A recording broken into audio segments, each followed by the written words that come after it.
যে আগের সরকার স্বৈরাচার ফ্যাসিস্ট চিহ্নিত হয়ে এদেশের ছাত্র জনতার এবং রাজনৈতিক দলগুলোর সম্মিলিত আন্দোলনের মুখে পদত্যাগ করতে বাধ্য হয়েছে এবং দেশ থেকে পলায়ন করতে বাধ্য হয়েছে, তারা আজকে অবশ্যই একটি দেশে আশ্রয় গ্রহণ করেছে এবং সেটা কিন্তু বৈধভাবে আশ্রয় গ্রহণ নয়, অবৈধভাবে একটি দেশে আছে।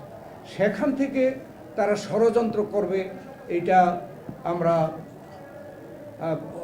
অবিশ্বাস করি না।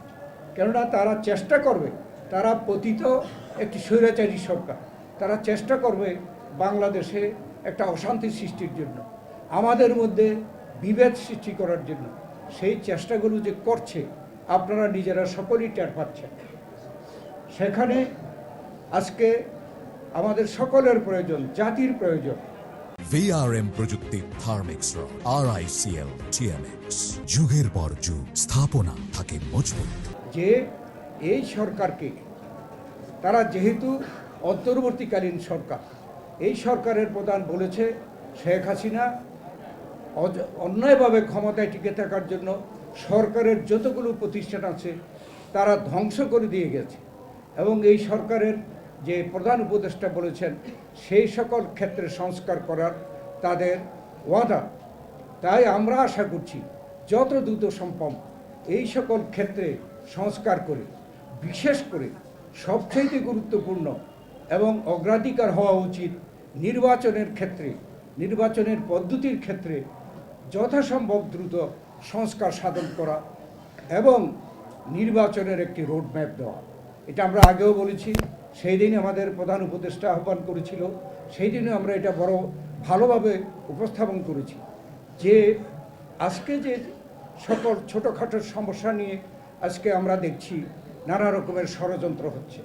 আজকে এই দেশে বাংলাদেশে কি আমাদের যে হিন্দু সম্প্রদায় কি শুধু গত 3 মাস যাবৎ বসবাস করে, না বাংলাদেশ স্বাধীনতার পর থেকে এখন পর্যন্ত অত্যন্ত সম্প্রীতির মধ্য দিয়ে এই বাংলাদেশে আমাদের এই হিন্দু সম্প্রদায় বসবাস করে?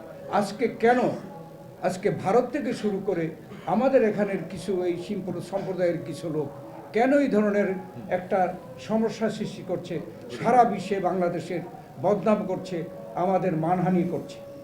একটাই উদ্দেশ্য, এখানে একটি বিশৃঙ্খলা সৃষ্টি করা। এই সরকারকে যাতে করে ব্যর্থ হয় সেই জন্য যত রকমের চেষ্টা তারা করবে।